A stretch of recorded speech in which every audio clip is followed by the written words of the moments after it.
வாழ்க வளமுடன். இன்றைக்கி நான் உங்களுக்கு ஒரு அருமையான கதை ஒன்று சொல்ல போகிறேன். உங்களுக்கு நண்பர்கள் இருந்தால் கண்டிப்பாக அவங்களோட நேரத்தை செலவழியுங்க. அதை பற்றி தான் இன்றைக்கி நான் ஒரு கதை உங்களுக்கு சொல்ல போகிறேன். நம்மளுக்கு வாழ்க்கை துணை இருக்கும், குழந்தைங்க இருப்பாங்க, எல்லோரும் இருப்பாங்க. அவங்க கூட நம்ம நேரம் ஸ்பெண்ட் பண்ணுவோம், அவங்க கூட சந்தோஷமாக இருப்போம், வருத்தமாக இருப்போம், எல்லாம் இருக்கும்.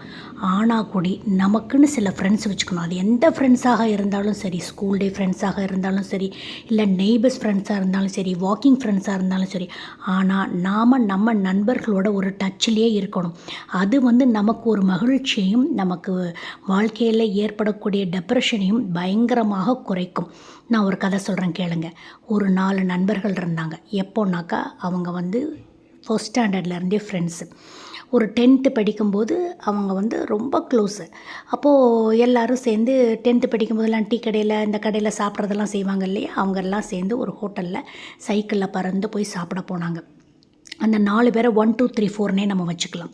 இல்லை எல்லோரும் அங்கே போயினா ஹோட்டல் மேனேஜர் பேர் ராம் எல்லோரையும் வரவேற்றார். இவங்க உட்காந்தாங்க, நல்லா சாப்பிட்டாங்க. அப்போ பேசி கிளாஸில் நடந்தது அது இது, அப்புறம் நீ பிற்காலத்தில் எப்படி இருப்ப, உனக்கு மீசை வளர்ந்துருக்குமா, நீ தாடி இருப்பியா, தொப்பை இருக்குமா, அப்படி இப்படின்னு சொல்லி பேசி ரொம்ப சிரித்து பேசிகிட்டே இருந்தாங்க.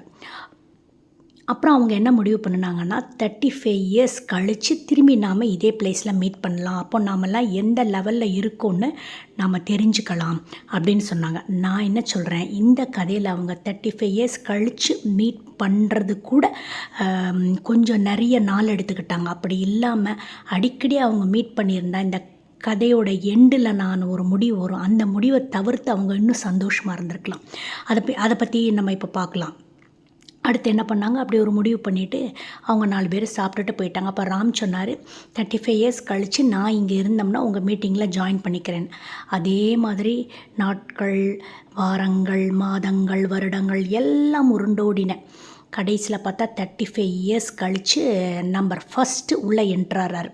அவர் ஒரு மிகப்பெரிய நகை கடைகள் நிறைய ஒரு 10-15 கடை வச்சுருக்கார். அதுக்கு அதிபதியாக இருக்கிறாரு. ரொம்ப சூப்பரான ஒரு பணக்காரராக இருக்கார். அவர் ஃபஸ்ட்டு உள்ளே என்ட்ரு பண்ணிவிட்டு அப்போ அவங்க சந்திக்கும் போது என்ன சொன்னாங்கன்னா, கடைசியில் வரவன் தான் பில் பே பண்ணணுன்னு. உடனே அவர், அப்பா நான் ஃபஸ்ட்டு வந்துட்டேன், நான் பில் பே பண்ண வேண்டாம், சந்தோஷமாக உள்ளே உட்காந்துட்டார். இப்போது அந்த ராம் இருக்கார் இல்லையா, அந்த மேனேஜர், அவர் என்ன பண்ணியிருக்காரு, அந்த ஹோட்டலோட உரிமையாளர் ஆகிட்டார். அந்த ஹோட்டல் ஒரு 5 ஸ்டார் ஹோட்டலாக மாறிவிட்டது. அதற்கு பிறகு பார்த்தா நம்பர் 2 வரார். அவர் ஒரு மிகப்பெரிய தொழிலதிபராக இருக்கிறார். அவர் இவரை சந்திச்சுட்டு இவங்க 2 பேரும் பேசிகிட்டு இருக்காங்க. கொஞ்ச நேரம் கழித்து நம்பர் 3 வரார். அவர் ஒரு மிகப்பெரிய விளையாட்டு வீரராக இருக்கிறாரு, நிறைய பணம் சம்பாதிச்சிருக்காரு. அவரும் இவங்க கூட உட்காந்துட்டார். 4வதாக ஒருத்தர் வரவே இல்லை. ஆனால் ஒரு மெசேஜ் மட்டும் வருது, நான் வரதுக்கு கொஞ்சம் நேரம் ஆகும், மீட்டிங்கில் இருக்கேன், நீங்கள்லாம் உங்களோட ஸ்டார்டர்ஸ் சூப்பெல்லாம் ஸ்டார்ட் பண்ணுங்கன்னு சொல்லிட்டு. சரின்னு இவங்க சாப்பிட்டுட்ருக்காங்க. அதுக்கப்புறம் வெயிட் பண்ணி பார்க்குறாங்க. அதுக்கப்புறம் இன்னொரு மெசேஜ் வருது, நான் வரதுக்கு இன்னும் கொஞ்சம் நேரம் ஆகும்னால நீங்கள் சாப்பிட்டுட்ருங்க, நான் வந்துடுறேன். இப்படி ஒரு 3-4 மணி நேரம் போச்சு. அவங்க சாப்பிட்றாங்க, அப்புறம் சந்தோஷமாக சிரிக்கிறாங்க, பழைய காலத்தை பற்றி பேசுகிறாங்க. அப்போ அந்த 4வது ஃப்ரெண்டு மாதிரியே ஒரு யங் மேன் உள்ளே வராரு. அவர் தன்னை இன்ட்ரொடியூஸ் பண்ணிக்கிறாரு. எங்கள் அப்பா அந்த காலத்தில் ஃபாரினுக்கு போயிட்டார், நிறைய சம்பாரிச்சிட்டாரு, நாங்கள் அங்கே தான் இருந்தோம். ஆனால் எங்கள் அப்பா ஒரு 3 வருஷத்துக்கு முன்னாடி இறந்து போயிட்டார். அதனால் நீங்கள் 4 பேர் இன்றைக்கி சந்திக்கிறதா இருந்ததால் நான் அந்த விஷயத்தை முதல்லே எங்கள் அப்பா இறந்து போகும்போதே சொல்லிட்டார், இந்த மாதிரி ஒரு சந்திப்பு எங்களுக்குள்ளே இருக்குது, நீ நான் இறந்து போயிட்டுறதுனால நீ சொல்ல வேண்டாம், ஏன்னா கொஞ்சம் நோய்வாய்ப்பட்டு இறந்து போனதுனால மகன்கிட்ட எல்லா உண்மையும் சொல்லியிருக்கிறார். அவங்கெல்லாம் சந்தித்து பேசி ஜாலியாக இருக்கட்டும், அதுக்கப்புறம் கடைசியில் நீ போய் ஜாயின் பண்ணிக்கோ அப்படின்னு. அதனால தான் நான் கடைசியாக வந்தேன் அங்கிள்னு சொன்னோடனே அவங்களுக்கெல்லாம் அவ்வளோ அழுக.